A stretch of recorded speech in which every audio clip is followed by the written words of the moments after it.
get from the knowledge of that one teacher in the room versus the way, and so we're in this transition period where the future is, and the future is going to be about that student finding their interests, their passions, and researching and getting creative and doing those solutions, right? I mean, there's, I don't know, I've got family members in schools where those schools are 100% that way. They're some of the top schools in the country. Correct. So explain some of that. Yeah, absolutely. Daniel Pink is a great sort of educational theorist. He's done a lot of work, and one of the things that he talks about is need to prepare kids for their future and not our past. And too often in public education, we prepare kids for their past because we lived our past. We know what our past is, and we replicate that model for our kids. The waves of change are moving so quickly right now that we need to make sure that we're on top of this. The stuff that we talk about right now, I often think about, the thing I always say to the school committee is, a decade from now in public education, so much is going to change in 10 years. A decade from now, our youngest kids over at Stewart will still be in public education. They'll still be in the model, right? And so that model has to flip and adapt, and it has to move from this sort of teacher as the sage on the stage and move more to the guide on the side, because we have the ability to do small group work. We have the ability to impart skills in our kids and have them working in cross-functional teams. And the setup that's in the working world right now, there's no reason why they can't do that. Someone said this to me over the weekend, which I thought was it made me think a little bit. They said some of our schools are turning into museums. They said our kids are, on the weekend, playing Halo with someone from Germany, someone from China, someone from Italy, and then they come into school on Monday and they put together a diorama. And it's like, there's a disconnect here, right? There's a big disconnect in terms of like the world our kids are living in. When Linda talks about that fourth industrial revolution, and John, this is what you're referencing, you think about farming and agriculture was hundreds of years in our society, and then the industrial revolution was hundreds of years in our society. The information age, 70s, 80s, 90s now, right? And then the next wave is virtual reality, augmented reality, the Internet of Things, artificial intelligence. We're already seeing it now. We're seeing it come up in our worlds. So when you think about it, schools, for the most part in the United States, are still preparing kids for the Industrial Revolution, putting out armies of workers to work in these factories that don't exist all that much anymore, right? Our kids are living in the information age, and society is on the brink of this artificial intelligence, virtual reality, augmented reality. I was here today. I was at Proctor today. I heard about it. It was unbelievable. They had a Google, I forget what it was called, Google something here today. The kids were all engaged in a mixed reality expedition where they had there were phones basically, and they could get into a virtual reality program where they're looking at like a dinosaur from all different angles on their phone. It's mind-blowing in terms of the things that we can do now. We just need to be able to create that environment for them to do it. And then one other, before we just to clarify, we don't own that No, technology. no, that was like a My field trip. daughter shared with me that Yeah. she, for homework tonight, is having to write a persuasive piece about, like, why we should be able to have this in the schools. Correct. And, so I don't know how they got it here today for the portion that they did, but It's it's free not from something Google. that we. A long waiting list and, yeah. One last question for me, and then everybody else can ask a bunch of questions. So if we were to put in, say, $50,000 of technology in the base budget, Mhm. can you explain why that's not possible, or what trade-offs you need to make in order to do that? Right now? Yeah, like if the committee said, hey, we're gonna hit guideline, but we want 50,000 of technology, and then you and Steve went off and figured out 4 choices in order to do that. Can you just give the committee a sense of what you're up against? Sure. So, and that 50 above and beyond the guideline or at the guideline? At the guideline. Yeah, so it would be trade-offs. It would be trade-offs. We would be saying, okay, we would have to maybe reduce this person completely to have this technology. So we have a technology specialist, we'd probably have to say, which would almost be counterproductive, right? We have to eliminate this person, or we'd have to reduce a teacher at a grade level, or whatever the case may be. It would be a human being. Down to cutting people. It would be a human being. Got It would be a human And being. we're already, do you want to bring up about the fourth grade? Yeah, I mean, we're already looking at projected classroom sizes with projected enrollment numbers, and we're feeling like the incoming 4th grade class is going to reach classroom sizes of 24, 25 classes. And we feel like that's really high for a 4th grade class, especially kids, there's, a lot of kids who are on IEPs or special individualized learning programs. We're already looking to try to find a way to bring in a new 4th grade section, but in order to do that, we have to consider cutting 2 buses and a teacher. We've cut technology already. I mean, we're just training people for people at this point. So for class sizes, or for number of classrooms, it's basically 4 per grade, except maybe 5th grade? for next year? Is Yeah, that what you're looking at? there'll be 5 and 5th, yeah, and there was 5 third grades right now, Karen, and those 5 third grade classes are going up into 4 fourth grade classrooms without the addition of a section there. So that was in one of the requests from Sarah, was in the original sort of cut list, adding a section in 4th grade. But as those numbers, One in third grade. no, because those Because numbers are, we have 5 second grade classes. right, the backfill is there on the back end to bring that up. And it kind of doesn't matter where you cut that teacher, or don't add Correct. that classroom, someone's grades classroom is gonna be up at 24, approaching 25. And that's pretty much the ceiling, would you say? We feel like at that point, you're losing real estate for What's just the- room in our classroom to bring in, to have space to learn, and also it's a lot less individualized learning opportunities for the teacher and experience. That's probably the largest looking at historical Yeah. averages, I think, That's the upper limit. upper limit, Yeah, like I think- ever. It goes back probably, I think I maybe saw it in the early 2000s that it was that high. We're talking, My daughter's second grade was 23 kids in the classroom. Yeah. It's gotta have been like 2002, 2003. Yeah, so it was, it has happened before, but it was kind of way back in the history. we're talking a lot about technology, obviously it's a big part of the theme. There's other items here on this list. I'm taking it this list that's here is not ranked in any particular order. No, not ranked in order. Table of contents from Well, it was the, based on where they fell. yeah, in the recommended sections but not included. Team budget. Oh, okay. Yeah, there was no, it's the way when Steve does the line items, we have sort of, we follow the state guidelines of line item, budget line items. Yeah, this is reporting out, and that's how we listed it. They're not prioritized, but I think It sounds like from what I'm hearing is if you had to prioritize it, technology would be at the top. Is that a fair statement? I would say we have 2 competing priorities, which is another classroom and technology. Okay. How do you rank those? How do we rank? Well, I'm gonna, like, my bias is small classes, but, I think historically that We has have to been cut the bias. pieces from Yes. Yeah. to get close to. but I'm a dinosaur.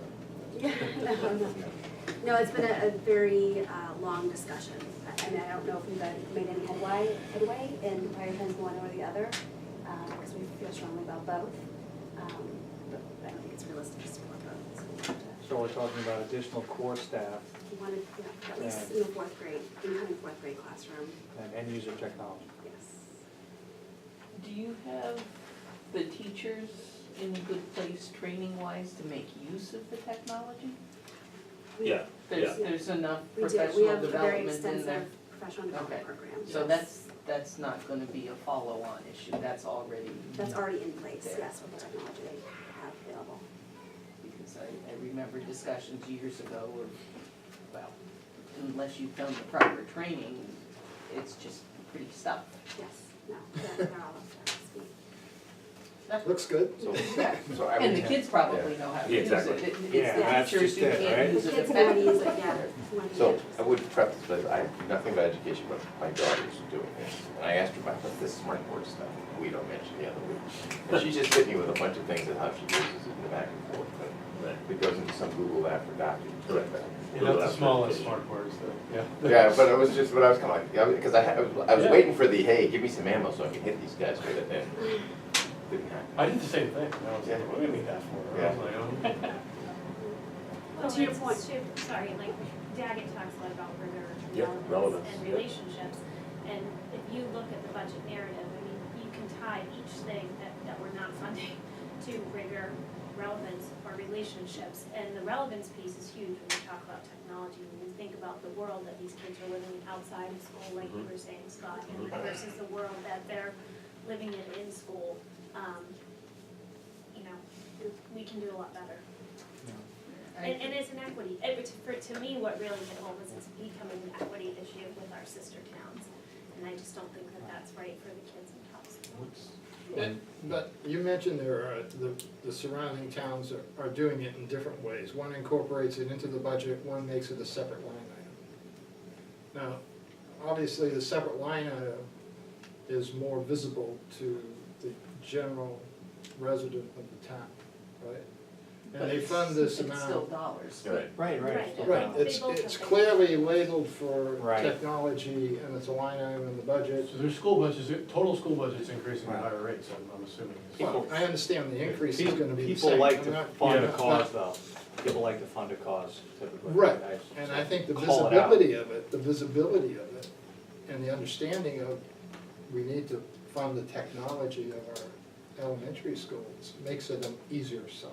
I think so. It's just, the feedback that our committee gave the school committee was, since I've been liaison, there's been 2 overrides and there's been an envelope project. Yep. And when you look town-wide, we just had the water department saying we got 20 miles and $1 million a mile, I mean, Yeah. just nothing No, we but don't wanna positive do news this everywhere. No, you can't do everything, but you don't wanna fall behind either, so it's like, how do you figure out, how to move the needle in a positive direction, but not totally kill us. So, first of all, I agree with everything you said about technology.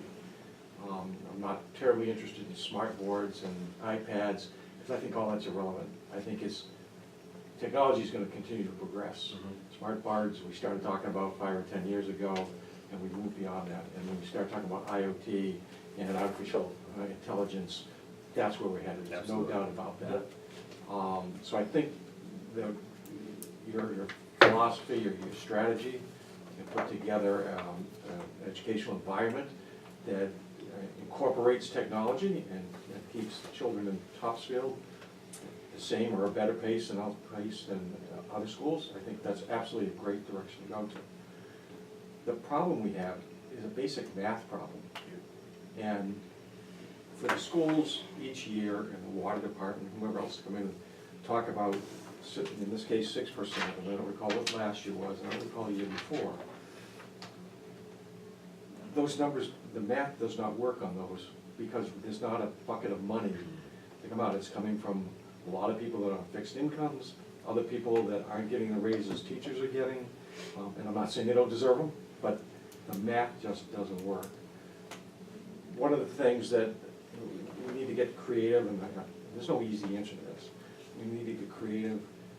What are we looking at that we've been doing, or we are doing, that we can stop doing? Now, historically, my business and your business, we can't stop doing a lot of things. But there were little things, like we're doing a roof or an envelope project. Did we cut $50,000 out of the budget because we don't have to repair the roofs anymore?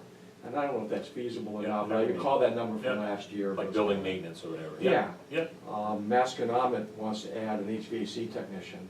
And the reason they want to do it is because it's going to be less expensive than hiring outside firms to do their work.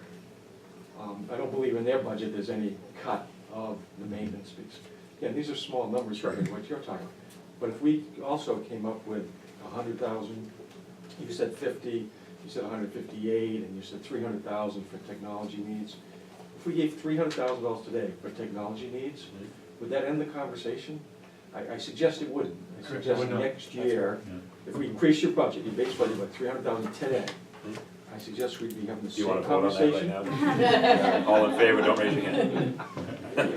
If you guarantee you can meet the budget for the next 10 years, Sure, sure. exactly. But I suggest it wouldn't happen, Right. because there are always going to be It's gonna evolve. more needs, Absolutely. less state funding, and more problems. Well, one of So the, how do we fix the math problem? I don't. So I two, can't answer two that. quick responses. And A, agree 100% with everything you said. B, I would say you like the state funding piece is huge because we've recently, 2 of our grants, right, through the Department of Ed, gone this year. Like we had things that we were going through this year, gone, wiped out. We have another grant called the Title I grant.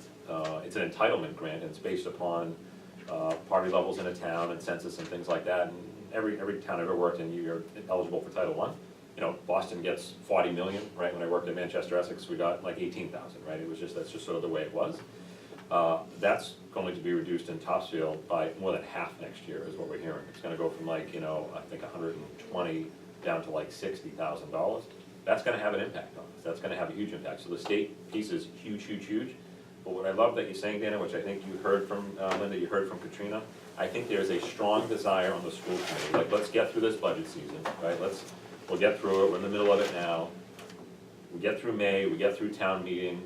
I think having the boards really work together and think about all the things you just said, right? All the items that you just talked about, like, right. Is there a way for us to rethink, right, and reimagine what we're doing and how we're doing it. And that's a conversation that can't start in January of the budget season, because we're all, knee-deep in all the different budgets, but if we can start that conversation in June and over the summertime and into the fall, and just bring people together and have those conversations, I think that would be great in a lot of ways. That's I have what to we- answer one of your questions, though. Yeah. Say, what do I want when I hire people? Yeah, What I want, the technology they come in with is great. what's your business, Dana? I work in real estate, I Okay. manage real estate. Okay. I can't find people that can write. Mhm. They're so focused, they have their faces Or in their communicate. devices. Yeah. Or They communicate. won't Correct. call you, they won't come talk to you, Yeah. they'll No, it's text just you. 5 feet away from you, just walk And in my they don't use office. full sentences. Yes. And when I need to write a proposal, Mhm. a paper, a recommendation, I don't have a lot of people to turn to that know how to do that. Mhm. I agree. They don't learn Same how to old. do that anymore. Right. They're great with the devices, they can text all day long and they're very Spreadsheet advanced. maniacs. So, one of the questions I was gonna ask, have you seen any evidence, and I don't mean to suggest you shouldn't be educating the kids with technology, is there any evidence that the Topsfield kids are falling behind the Boxford and Middleton kids when they get to Masconomet on the technology front? Mm. I suggest that may not be the case, Mm. it doesn't mean it won't in the future if we don't keep them at the same pace. Mm. But that hasn't shown up to me as a weakness in the workplace. Yeah, yeah, I haven't asked that question, but I'm So happy to. I would also, I'm in a very different business than his, but our weakness is our guys aren't writing well enough to win business. Same here. Mm. Even out of the very top business schools in the country. Yeah, Communication. right, no, I'm like, we yeah. don't know how to write. Oh, we I got said- PhDs who can't write. I Oh, wait, sorry.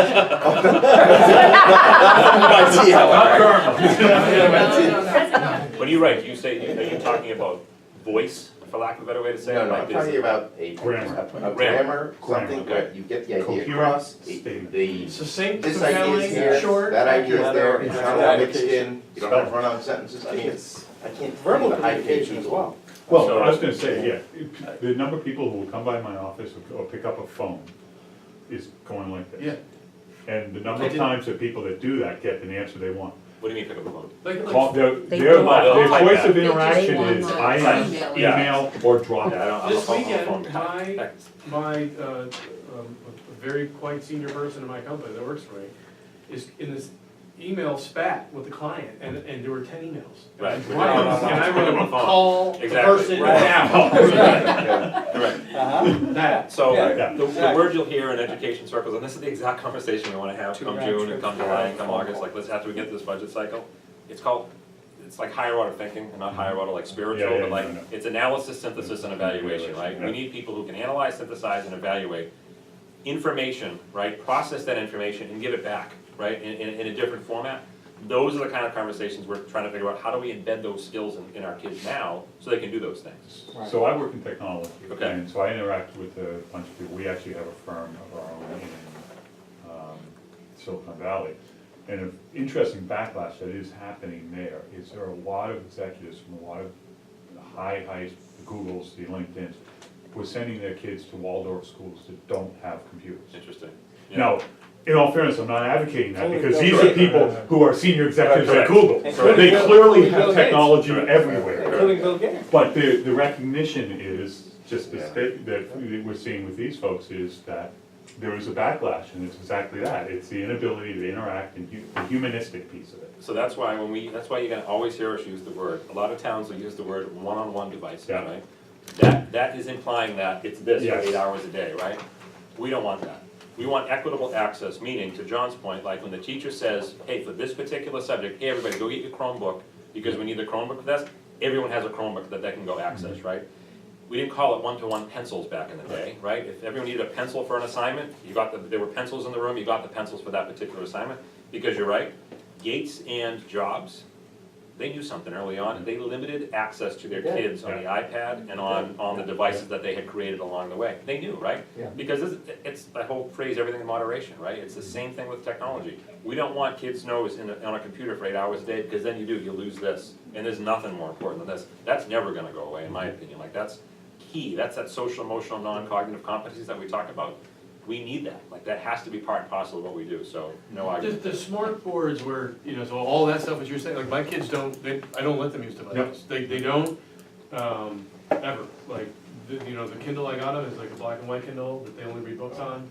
It's just so it's easier to bring books, so we don't do any video, we don't do any of that, so we don't do any movies really, all that, so I Yeah. completely. But the difference with these smart boards is that, what was the example that you used, like, if you wanna learn about a country, you can go get the old Correct. 15-year Right. world book in the Right. library, Right, or right, you can right, go right. on No, and actually get the absolutely, new right, information, right, absolutely. so Yeah. it's not to be hidden behind the device and Yep. not communicating and interacting. And I think, from what I've heard, it's moving in the. So just to go back to the other word you used, Imagineers, and that was a Disney term. Reimagine, yeah, innovation. yeah. And we talk a lot about IoT. Mm. And, you know, I'm again surprised that some of the people that I surround myself with, they can't imagine what IoT can do for us. Mhm. The devices you can put out there to determine if the heat and the air conditioning are on at the same time. Correct. If the fan has a vibration in it, and we could do predictive maintenance Oil tank instead needs of to get filled. preventive maintenance. Correct. So we can say, it's that, have you seen the Watson ad about the guy walks into the elevator lobby and says, I'm here to fix the elevator? Yes. He says there's nothing wrong with it. Exactly, Well, Watson says there is. right, It's predicting, because there's a vibration, there's something going on, they know it's gonna break down. correct, I mean, that's happening today. correct. And there's thousands of those technology things that we can implement. And those are the sides of technology that are really invaluable to educate our children on. Danny, you would have loved, we had Bill Daggett come and speak as our keynote speaker. We had a professional development day in January. Daggett is really a futurist in a lot of ways in what he talks about.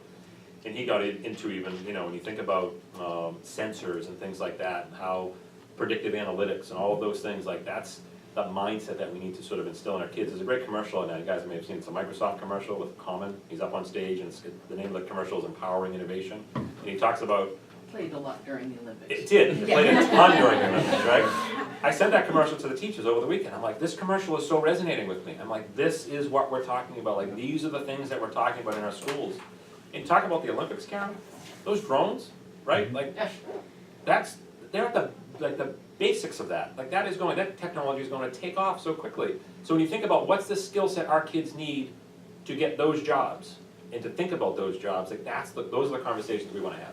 You need to have people who know how to learn, Yes. and who know how to learn something new, Mhm. and who are willing to learn something new. And want to learn. But our Once- schools need to inspire them at this level. To Correct. do That's, I that. think, probably- Once 100%. upon a time, the Yeah. argument was, every kid needs a computer because they need to know how to use Excel and Word. No. Mhm. And I'm looking at it and saying, you can, if you know how to learn, you sit Correct. there with it for 10 minutes Correct. and you're using it. Right, It's- yeah. That's not what you need to be teaching kids. Mhm. It's about, Curiosity. yeah, It is curious, who said that? Eric. Yeah, 100%, Isn't it? absolutely right. Yeah. That's the word. So I don't know. It's how- actually one of my traits I look for. I call it self-driven intellectual curiosity. Yeah, Yeah. can you think And then I about also this? call them doers or non-doers. And can your brain Inhibitors. work in a way? Can your brain work in a way that you take information and synthesize it and present it to someone? Correct. In a way that makes sense? Yep. But I also think can you be inspired to learn in a museum or in a highly technical environment? I mean, Yeah. Which, yeah, what's. that's where we're coming from. Yeah, you know, we know the basic is kids need to be able to To read, do the write, 3 and- hours. Correct. Yeah. And that's not gonna go away, the basics still need to, right, especially at the elementary level, obviously still need to read and write and be able to engage in math thinking, mathematical thinking, but boy, there are ways to do it that we can trigger that curiosity, right? And that's what I wanna see kids who, there was a great ad on Super Bowl years ago, and it was like, someone drove up to work, and they parked like 25 spots away, and they ran into work as fast as they possibly could, because they just wanted to be there, right? That's how I want our kids to feel. I want our kids to come running into school because they want to be here, and they know that their life is going to exponentially change and be positive while they have that experience there. I want our teachers to run into our buildings every single day because they can't wait to get here. That's the kind of environment and culture that we're excited about creating. And I love this conversation. I can tell you right now, like, this is exactly what we're talking about. Once we get through this cycle and figure out where we are, but these are the conversations we want to have with you guys, and we so appreciate that we're having them now. So how to prioritize and how to get the numbers to work. Yeah. We're gonna have facility conversations going forward, we're gonna have security conversations going Yes. forward. That's right. It's endless. You're right, And yeah. that's why it's a math problem. It is a that math A problem. lot of bright people in the room, and Yes. you gotta figure it out. Yes. Because the taxpayers, there's a bottom to the well. Yep. You might be mandated to pay to have an armed guard on staff. So tying off of that, you guys talked about a lot about the teacher, or rather the dropping, and are we in line with Boxford and Middleton? Do we have numbers in terms of explicit spend? I know it's confusing, because I know they don't necessarily put their healthcare into, oh, we don't put We the don't put it healthcare in, in, they do, so does. I can play with that and figure out, do we have the numbers of the per pupil expenses and the difference, and is it noticeable, or is it? I don't have it off the top of my head, but I can get you that information. I think that's a good activity to look at too, Yeah. just to kind of do that comparison, and see, Yeah. you know, it's a healthy thing to engage in. Just the offhand, the total of Oxford school budget? Yep, yep, so let's see, I I think, think that a little more people. yeah, I think Boxford's, I'll look. Give me one second. How about their class sizes? In discussing with the other committee chairs, they're lower than, they're around the 16 to 18 Yeah. students In per all classroom. in all, In all of their classrooms. Yeah, Even Oxford and sixth Middleton, grade. I asked both of the other chairs And they have a hard cutoff at 20. at 20. That's rounding out. Do you have student per taxpayer ratios? So the different towns have higher ratios of students to taxpayers. For example, has Topsfield got higher ratio than Middleton or Boxford? The same?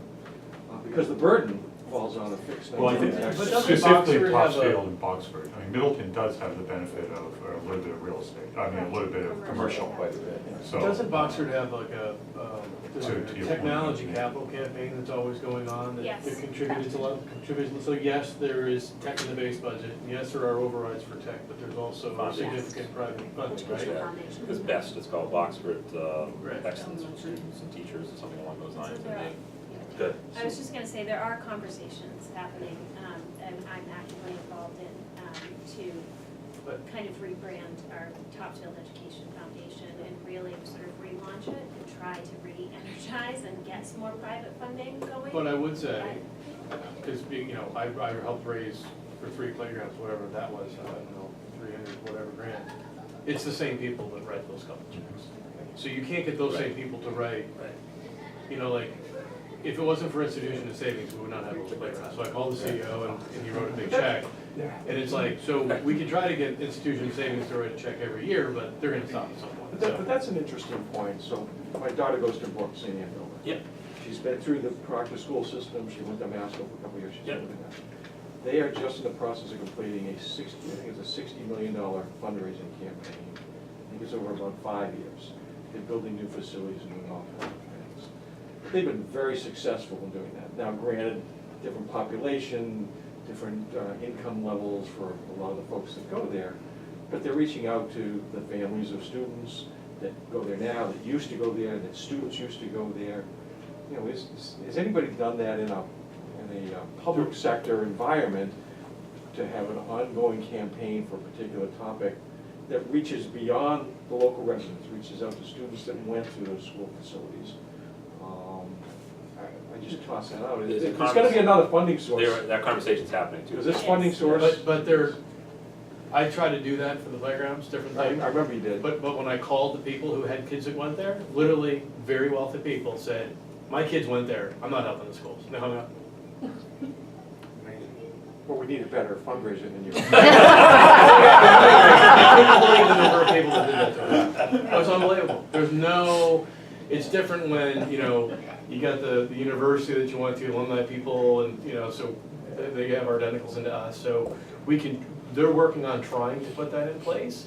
It's just, it's a different population, and it's a different sell when it's a public Different school. skill set too. Okay. And when it It's a ends in full-time 6th development guy. It's full-time, it's Development, full-time. and it's It does calendars and upgrades. And there's a alumni few people- days. I get more reach out from high school, because you had your class, and it Right. becomes something that sticks with you a little more Right, rather right. than. I talked to a group of people, there's a group of people that are gonna write big checks, so there's gonna be a starting point on it, but it's not gonna exponentially grow from that starting point.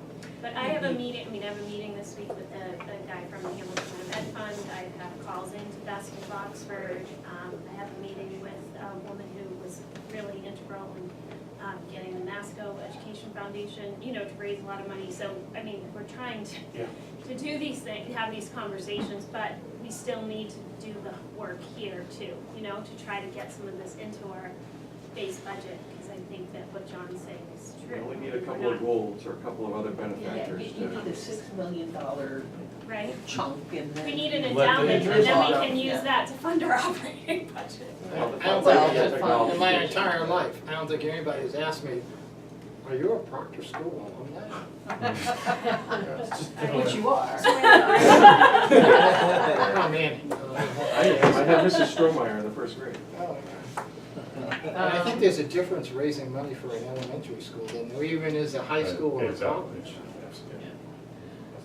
The other point that we tend to make with any departments is, okay, you're gonna pay attention and not let the maintenance fall aside while you're focused on something else, so that we end up in a bad place for maintenance-related things. You know, it's great when you've got a new roof, but if you don't stay on top of whatever the issues are, you fall back into running around with Band-Aids instead of doing your preemptive maintenance. And that's always hard, because the temptation is, well, that's not direct service to the kids. Any quick update on the envelope real quick? Yeah, Steve's been meeting regularly with the team that's involved in it at both schools. We'll have a better sense, actually, John, this week. There's a meeting on Wednesday of this week. We'll have a better sense of, I think, where we are with the bid and the contracts and all those other pieces. Yep. So I think probably at Thursday's school committee meeting, we'll have a little bit of a better update. Okay. Yeah. Just two more quick things. One is, it's clearly the teachers here are talking about this. We're having this great conversation. These sheets are right behind us here. It's like the 3 Rs now versus the 3 Rs in the future. So this is all rigor, relevance, and relationships. These are the conversations we've been having across all 3 towns. We need to talk about rigor, relevance, and relationships, and it's actually fun for me to see that they're having these conversations in the building and really thinking about what does this look like in the future. The other thing that I just wanted to mention, the committee may be aware of this. Through the MMA, the Municipal Modernization Act, towns and districts have the ability to set up a special reserve fund to help with those, because special ed can sometimes be boom bust in terms of the different costs that are associated with it. And so this is something that we have started to look at in all 3 towns. I can tell you that Middleton has voted to set up a fund and voted to set some money aside to fund the fund. It's 2% of net school spending is the most amount of money that you can put in. I'm gonna give you a handout in 1 second, just to kind of have, and we can continue this conversation as we go through this year and so on and so forth. But I just wanted to bring it to your attention that it helps school districts when you have some of those unexpected special education costs that may emerge over the course of a school year. You can access the fund. The fund can only be accessed with an affirmative vote by the Board of Selectmen and by the school committee. The stabilization fund, as you know, has to go to town meeting. That's very limiting in a lot of ways because that only happens once a year. Special ed things happen over the course of the year. You need to have access to the funds. 2% of net school spending in Topsfield would be about $111,000. It's $110,960. So if it's something that, as a FinCom or as a Board of Selectmen or as a school committee, as we have these sort of continued 3 board conversations, just know that this is a lever that's available. It's a new lever as part of the MMA, as the Mass Modernization Act, the Municipal Modernization Act rather. It's section 24. Any school district which accepts this section by a majority vote of the school committee and a majority vote of the legislative body may establish and appropriate or transfer money to a reserve fund to be utilized in the upcoming fiscal years to pay without further appropriation for unanticipated or unbudgeted costs of special education, out-of-district tuition or transportation. The balance of such reserve fund shall not exceed 2% of annual net school spending. So I So pass this those out. requests come here to the FinCom, similar to how our reserve funds? No, this No, would be the- the school The committee. school Board of committee has their Selectmen. own Yeah. reserve fund, Yeah. so school committee would approve the transfer. With and selected. With You And need it, both. and it wouldn't be for students that you already knew about when you made your Correct. fiscal year budget. Correct. It's only for one that pops It's up. parking some money in a fund that if we have a student move in, like I can tell you, we've had, in Middleton this year, we had a student move in, and the cost exceeded, over $250,000 in terms of educating that particular child. Obviously, that has an effect, on the budget as we think about it, so it's a place to, State matching fund, is what's that? it? Is there state matching? No, No. no. So, if we didn't, since we don't have this now, if you got one of those students, you'd be coming to us asking for a reserve fund transfer. out of our $100,000 a year reserve fund. Yeah, I mean, we'd be coming to you guys and saying, Yeah.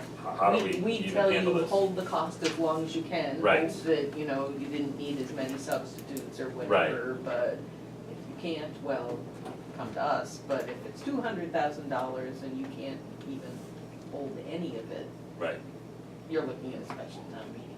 yeah, exactly, Or, correct, depending on where you get to, it could be at the regular special town meeting. yep. So I just bring it as just an informational item, just for us to, start a Of course, dialogue on. if you get $200,000, That's good. you can't have that much in Topsfield in the fund. Right, 100 no. 110. 110 and 9 or so. So that's the total that can be in the account. Yeah. That's not the annual amount, that's the total that can be in the Correct. account. That's So if we the access total 20 amount. grand of it, You can you can never, refresh, yeah, you can refresh 20, but yeah. quickly, when's teacher contracts up? So this fall, we'll start the negotiation process. And what have raises been annual, This year was 2.5. plus step, right? Yeah, step and So track. what's the total, I mean, ultimately, that's what we gotta get to, is you gotta, Depends on each teacher though. Yeah, well, but what you do is take the total, and, I mean, and we can. But that's the problem, when you look at the, Look at the overall budget, salary budget. What was, I understand it, my company, we do it, we told each year, this is your raise, this is your promotion amount. And those are the only two amounts you get. You get 0.5% for promotion this year and 2.5% for raise. And your budget becomes that. So just, ultimately, Historically, the steps and levels, years ago, it was about 4%. And then there was the grid adjustment on top of that. Maybe the grid's changed, I don't know. yeah, It's something in that neighborhood-ish. yeah. That I mean, even if you I don't have any of that didn't Yeah, information yeah, tonight. yeah. Happy to have the conversation, just to, yeah, Yeah. to look at it. Have that with me. We'll look at it. And then it just becomes knowing that, because ultimately, you all making, you'd speak to the fact that there's a lot of this budget that's, it's a 4% fix, you can't control it, except that every 3 years, you guys can control that. It's choices, I'm not saying they're the right choices one way or the other, but ultimately, that's a choice that gets made every 3 years. Shifting the values on the grid is harder than holding the COLA down. You're right. Yeah. But net of that is just. Yeah. That's a statewide problem. Yeah. I think you can give Problem. argue the teachers to a standstill, and I think it goes to arbitration. Because we did try that. Yeah. Right, and then Yeah. it Yeah. We got 0 once, and that was with working without a contract. Yeah. Yeah, that was not pleasant. Yeah, I know, and I know you had to go through it, but it's just, we need to. No, it's part of this whole puzzle, right? It's a huge part of the puzzle, and how do we figure this all out moving forward, and what are the drivers that we can shift Sure, and right. In try a big to. district, you've got teacher turnover, and that covers your 4%. right. It's very In a limited. small district Correct. where, we like our teachers, they like us, we like the continuity. Yeah, Right. But I think the way to track it, and I'm not saying it changes anything, but the way to track it is to look at your total salary budget as a flat number. it's going up 4%, which is higher than the guideline, and that's the problem, is that so much of the. But But that's instead not of thinking of it as, well, you got schools. these steps and things, think about, okay, right now, salaries are 4.6 or $6 million of the budget, or whatever they are. It's this many employees. Next year, assuming a similar amount of employees, what's the salary amount that we can handle and support? I'm sure that comes into the calculations, but it's not something that's shown, easily seen.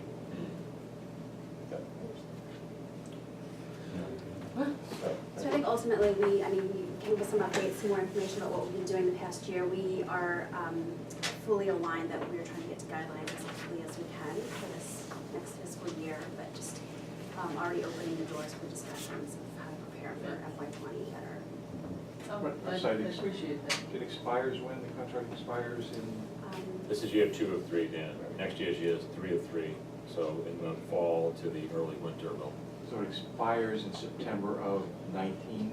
it expires in June. June June of 30th June of of 19. Okay, June so 30th. you'll start having the conversation Conversation this this fall. fall Yeah. for and hopefully resolve it quickly, and everybody will be happy. Yeah, I appreciate you guys coming in and Sure. talking about finding ways to have philosophical discussions outside of the pressures of the budget cycle. Thank you all very much, Sean, thanks again, appreciate it. Thank you. Thanks. Thank you Thanks, all. guys. Appreciate it.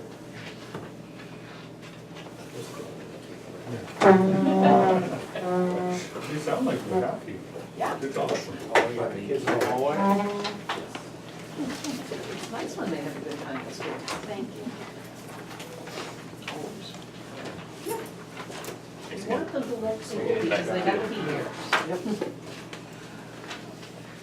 Okay, let's see, back to the beginning. Big challenge. We have minutes of February 12th. Motion to approve. Second. Should probably wait for who's coming back, right? Yes, Because yeah, he just wanted to say hi. Yeah, who's back? Let's give Lou a minute. There he is. So moved. We decided to wait for you to vote on the minutes. No. So Dana's already moved to approve, and Eric has seconded. Any discussion? No comments or discussion for me? Okay. I'll vote to approve. Okay, so Che and Mark are going to abstain because they were off enjoying themselves at work 2 weeks ago. So all in favor? Aye. Opposed? And abstain, Che and Mike. There you go. Let's see, we've done the department heads.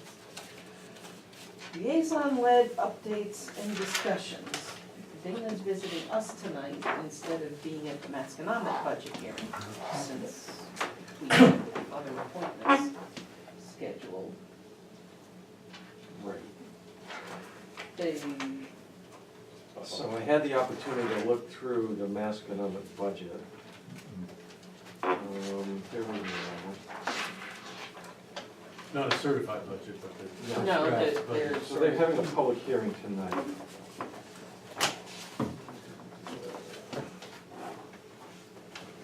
So the FY '19 budget is showing an increase in the general fund expense of 4.9% and an increase to the communities total of 6.3%. Communities meaning ours. All Topsfield. combined. Oh, Oh, well, Topsfield is, oh, okay, no, no, our sorry. So- share oh, will depend Yeah, on. yeah, you know, I understand. ours is on the high end. So- Was the 6.3% including the debt? Or is that just the? That includes the debt. Okay, which sort of is what it Yeah, is. this was, but it's sort of flat. It doesn't But the change. operating is Yeah. up higher, right? The operating. Because that hasn't changed. The bottom line, it's up 1.7 million out of 32, so it's a little over 5%. So last year, the total in general fund expense was 3.2, the year before it was 2.8, the year before that it was 6.7, and the year before it was 3.6. And I know it was higher in the years prior to that. So they were on this trend that they were really pushing the numbers beyond where we wanted them to be until the last 2 years. In the last few years, my view was that either because of circumstance or I think largely the school committee and the administration were hearing the conversation we were having and worked diligently to manage those numbers within our guidelines. This year, in my view, it's gotten out of hand again. And there's a couple of things I'd like to have the school committee to come in here, or I'll meet with them separately. They're looking to hire an HVAC technician as one of their ads, and their argument is that that will reduce their operating costs, because rather than having to hire an outside contractor to come in and do work, they'll have somebody there, they'll be able to get ahead of some of the work. But I didn't find any evidence that there was a reduction in that line item in the budget. Of more than that amount. Of that or more, yeah. Yeah, so that didn't ring real well with me. They made a lot of arguments about the school buses and changing the hours. I think they came in here and had that conversation. When I read this budget, I got the impression that it's, the 219 includes the money for those school bus changes. And that's not what I understood the conversation they gave. You didn't read it that way? Oh, I didn't see it. Oh, you haven't seen this? No, I Okay. didn't. So that's a question that I have. And their argument was, who was not here for that Masco conversation? I was, I was here. Yeah, it was I 2 was weeks. here as There's well. 2 weeks. I thought I heard that it was unlikely that it was gonna be. Yeah. It was unlikely, but as I read this, it looked like it was in there. That's something. Well, that'd be to good, clarify. because I was that told was that That's paid. driving the 6.3% then, the bus? That was gonna be like $350,000. Yeah, so that's something extra. I need to understand better. So that's a good chunk of the $1.7 million. Or wait, did he actually say, I don't, yeah. we're gonna keep it in the number, but we don't think it's likely to be this year? I think that's what he said. Yeah. So, Right. So it hadn't Definitely a been, point it to hadn't been clarify. removed yet, but he was like. it so I seems need more to and more- clarify that. Yeah, And then they talk about the nurse, the medical staff, combining those two groups, adding a person for each, the junior high and the senior high school. So they're increasing the size of that staff and they're combining, and that's costing a significant amount of money. So they make a lot of good cases. I thought and I'm no expert in this, but if there is literature out there and there's knowledge and it's affecting mental health, that the kids getting up early, my personal view is I think there's a lot more complications to it than just they have to get up early, but nonetheless, I'm not questioning what the experts are saying in that. What I do question though is, they believe that's important enough to include in the budget. What I don't see is, what are they doing that they don't need to do anymore? So again, it's It's a like the trade- budget we just trade-off talked about, question. lots of things that are important. And I think this security thing that I mentioned in 2 words tonight, I'm surprised that hasn't come up after last week. If they came in here and said, either school said, we have to hire a law enforcement professional to be at the school, I'd say, okay, where do we sign? I mean, to me, right now, if that's more important, I would have no hesitation to that. However, what I don't see in here is, what are the things that they're proposing not to do, that they don't need to do anymore? If we just keep adding, like all our businesses, if you just add all the new stuff, and you never get rid of the old stuff, it just costs more and more and more and more at a much faster rate than inflation. And that's what I see happening here. So I need to have more dialogue. There was a school committee meeting tonight. It was an open budget dialogue, and I didn't think that was the time to sit and kind of. so I thought there was a lot of that in elementary schools, but I mean, I spent hours and hours and hours with them. Yeah. And when you look at just what's mandated in fixed costs, there's very little more of like discretionary dollars to spend.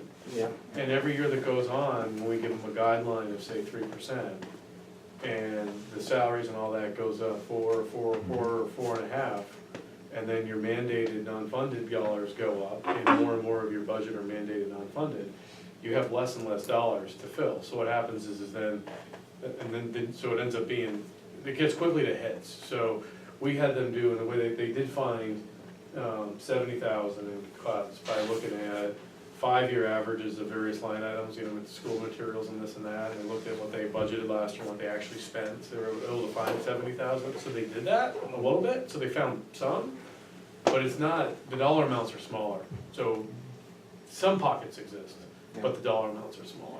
And then the other one is, there's gotta be reserve funds that they Right, can so tap there's into no- more I of, didn't right? see an indication that So- we're using a lot of reserve. Right, so what's the historical level, where is it now, how can you use it, and that's how we smooth the elementary schools, those accounts are all low right now. So if there is a problem, there's nothing built into that system, but yeah, there's little pads here and there that we gotta go find. They did talk about using some of their E&D money to help cut down what they What was want it, for 50 grand? capital needs.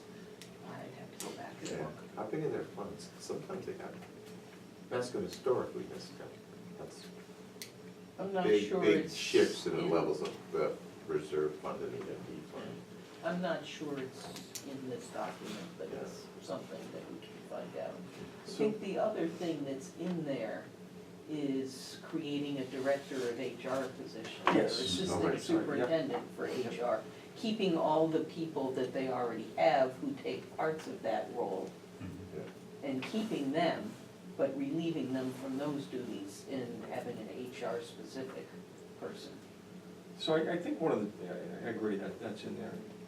You know, maybe one of the things that we need to think about, and it's really not our role to do this other than the financial implications, is reimagine and think about, are we running the schools the right way? So they've talked, I think, tonight about, rather than have teachers leading the classes, they're more there to, what word they use?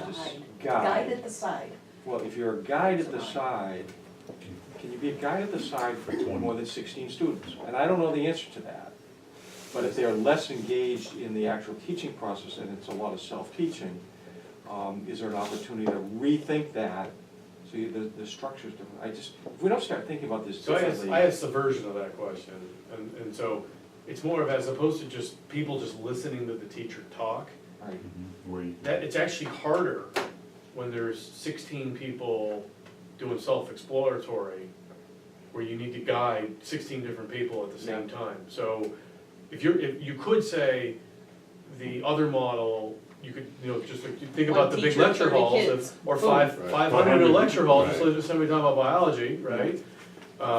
Versus, so that's what they said to that, I mean, I don't know, I don't know stuff. So the question is, it different at the higher High grade school. levels than it is in the elementary Absolutely, schools? absolutely. It's gotta be- More it's attention. gotta be to this different. without- Yeah, questions I don't know the answers to, but again, it's a math problem, and I don't know how to do the math. Yeah. I'm pretty good at math, too. Well, one of the things is how homogeneous do you have kids at various levels. Now that's gonna create a lot of problems, but. Oh, you mean tracking Oh, that was- classrooms versus? yes, very good, Yes. okay. Yes, Tracking.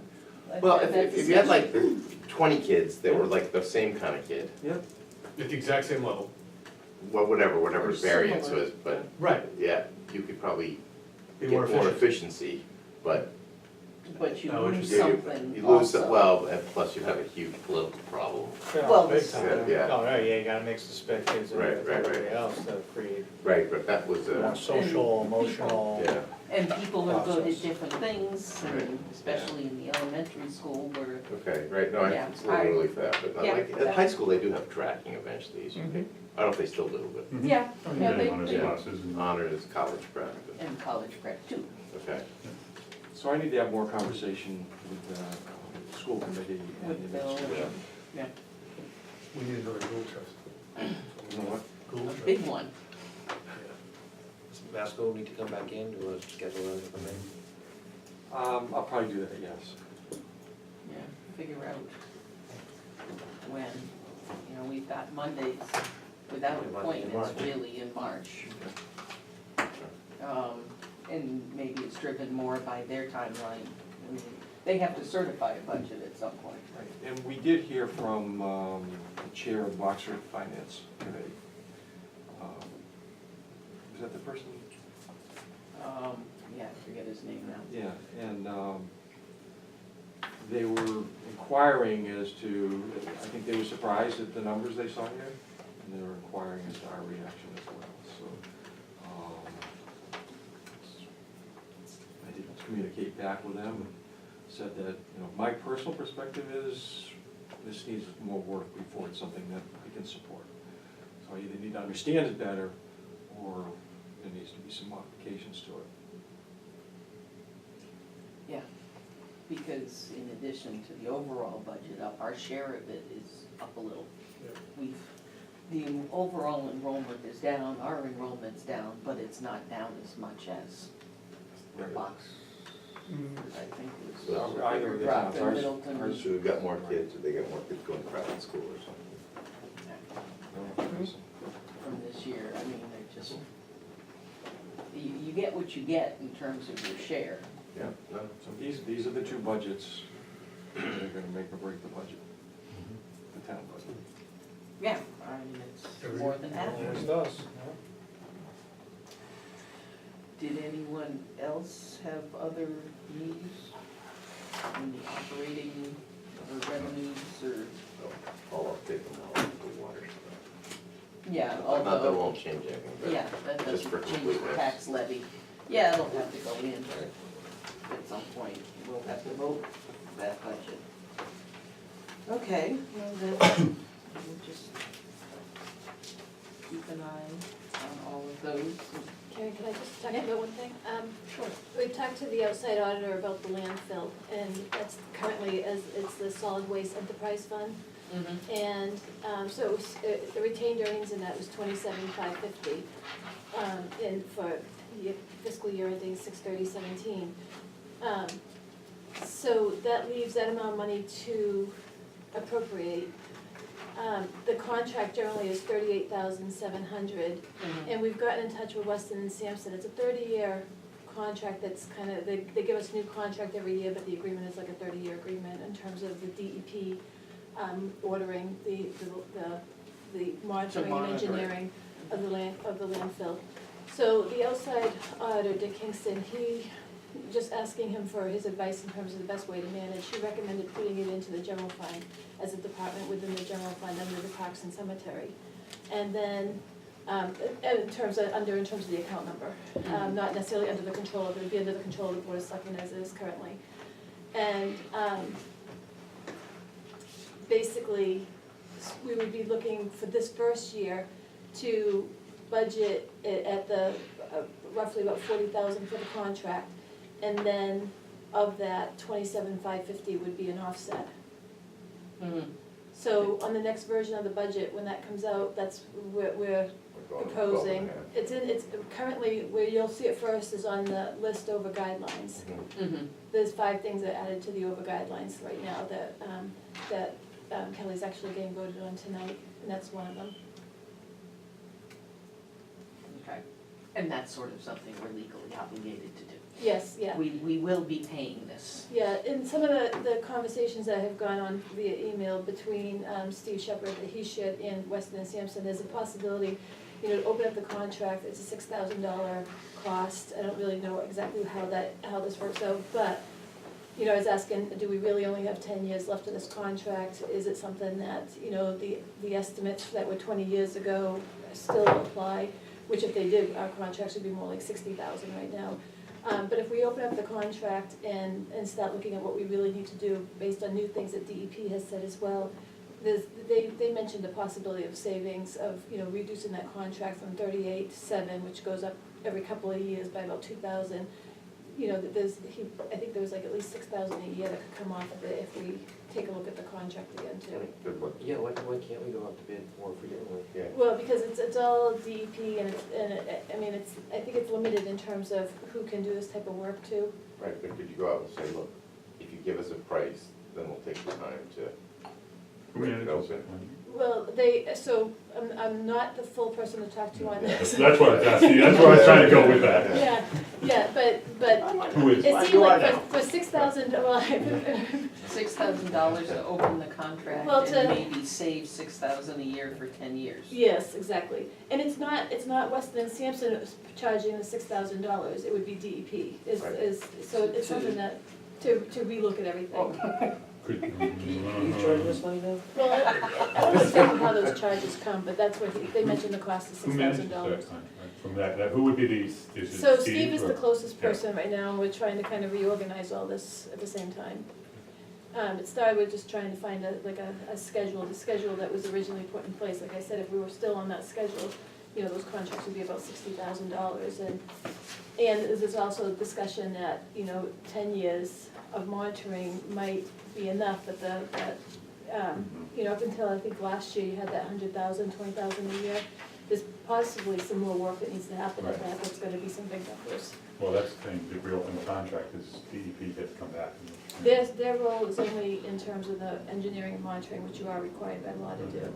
And generally it's a 30-year period, as long as everything's testing right. Is this the kind of things you thought you'd learn when you studied accounting?